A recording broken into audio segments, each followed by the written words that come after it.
Welcome to Shorty SuperCoach, and today I'm going to have a look at a man who's created a fair bit of interest after being handed dual position status, and that's Menegola. Now, of course, he's quite an interesting fella to look at because he doesn't have a stack of AFL games next to his name, obviously being a mature age recruit coming to the Cats. We're after immediate impact, and that's exactly what he has given us. 2 seasons, averages of 99.3 and 100.4. Should be outlined in 2016. I think he only played the 6 games, maybe a couple of finals, so he did come in late after being injured for most part of the season. I think he copped a knee injury against the Pies in the pre-season game. So what are some positives about Menegola? Clearly, he's a very damaging player.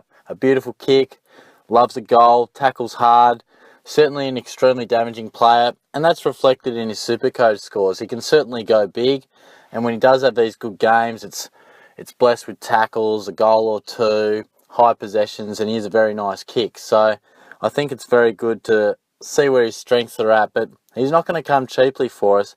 We're looking about $551k. Now, there are a few options that have come our way in the forward line. Menegola should certainly be looked at, but I just want to take a look at a few elements that you should really think about when selecting him. I think on the surface, you look at him, a very damaging player. He's great to look at when he's on, in a good side. Established himself last season. He's in his prime. He's 26 years old. But I just want to go a little bit deeper than that and just discuss a few things to be wary of. Firstly, off the top, of course, Gary Ablett. Clearly going to have an effect on Menegola's game. He's not going to get as much midfield time, albeit it should be recognised that he isn't a fella who's needed clearance upon clearance. He isn't a big clearance player, just 2.5 per game, and in particular, don't be looking for him to line up at the centre bounce too often. He only had 11 centre clearances last year, so clearly he's got his forward status now, which meant he did start in those positions off a half-forward flank or coming in off a wing and then getting into the midfield, actually getting some stoppage time rather than straight away in the centre bounce. We had quite a number of other guys who ranked a lot higher in the clearances per game. So, of course, Ablett is going to have a bit of an effect on him negatively. So, I think that's got to be acknowledged. It could help him in a way also, another strong midfielder, another good player alongside him in the forward line. Because I think Menegola is sort of your mid-forward type. He's exactly that. That's why he's got that status on him. Sometimes we see players and you go, oh, they've got the status, but are they really that type? Menegola definitely is, but the Ablett factor certainly is a negative for him because he just goes down another spot in the pecking order. He's an extra rotation out of the midfield, could spell some extra minutes in the forward line, or even if not, just be that next man outside the stoppage, another handball away from getting the ball, all that sort of stuff.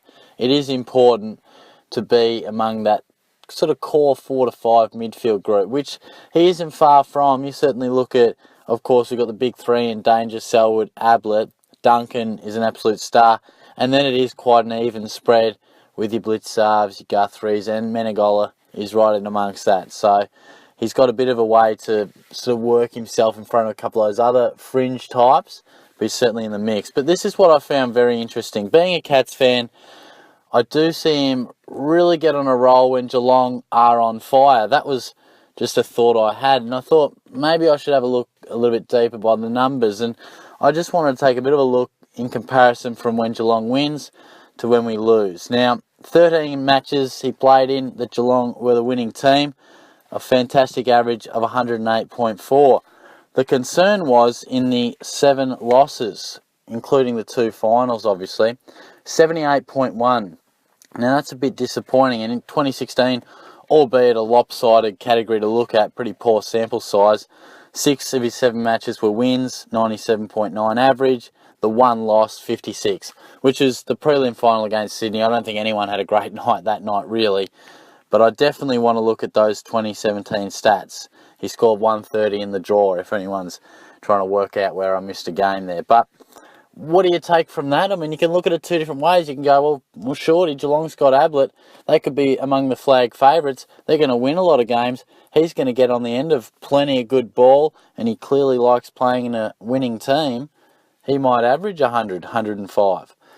I don't think you can bank on purely how you think a team's going to go. I mean, I've selected guys like that in the past where you go, well, they're primed, they're in a good side, they're going to get on the end of a few and all that sort of thing, and sort of be the beneficiary of a downhill ski, if you like. It doesn't always work. It's such an even comp. So I wouldn't look at that stat and say, well, Geelong's going to have a good year, so's Menegola. I don't think it's as easy as a translation as that. The way I read it is that he definitely needs the side to be up and going for him to really have a good game. Or maybe you could look at it, Menegola could be a barometer for the Cats. Maybe we need him to get us started. I don't particularly believe that. Clearly he's an important player. But personally, I think it all starts around the stoppage, and clearly your barometers are the guys who can get it out to the likes of Menegola. So what's my overall take from that? He's a little reliant on other players upon his scoring. Now, there's a lot of players who fall into that category, there's no doubt about it. I mean, it's only our star midfielders that get the game going, or your star forwards who'll pluck it from anywhere and turn a game on its head. But it's just another thing to keep in mind when you're selecting him. Maybe he needs another couple of guys to get the fire burning, and then he can really get going.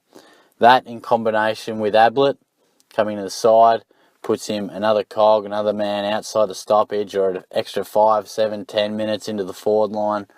All those little things. So, where do I stand with Menegola? 550k, an extremely good player, and a player that I hope has a very good year for Geelong's sake, but I will be finding it very difficult to select him, I would say. We've been given some quality options in the forward line by the way of added dual position players, and a couple of guys that maybe could have lost it have kept it, which is certainly going to help us.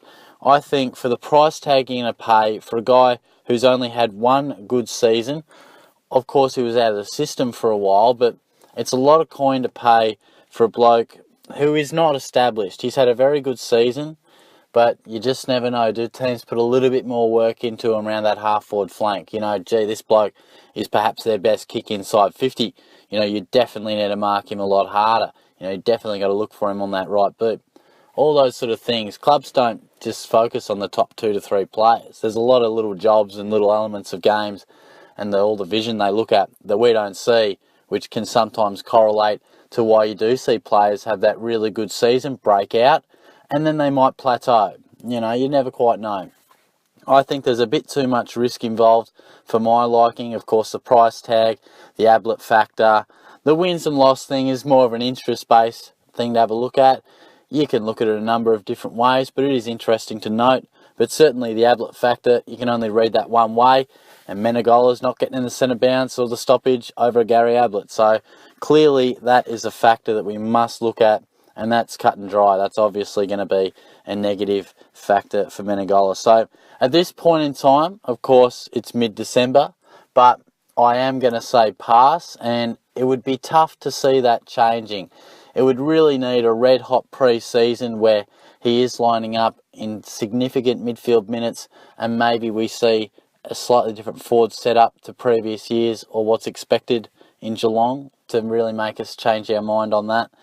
And I would also perhaps think that maybe some injuries to maybe a Heaney or some other fellas in the forward line that might be in your team at the moment. So for me, it's a no. He's got a lot of great elements, a lot of weapons, but for that price tag, he's only probably played 20 to 25 quality games. He has been quality since pulling on a Geelong jumper after a number of attempts to make it in the AFL world.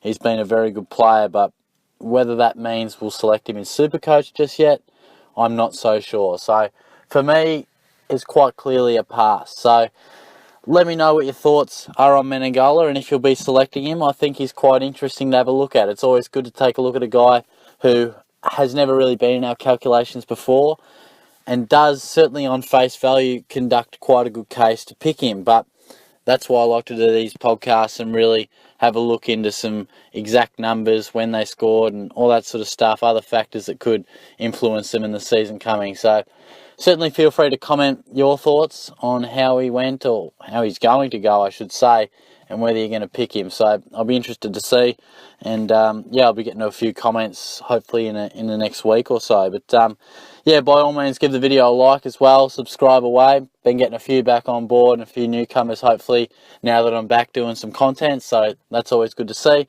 But yeah, I'll certainly check in soon, guys. Have another video towards the end of the week, and I'll chat to you soon.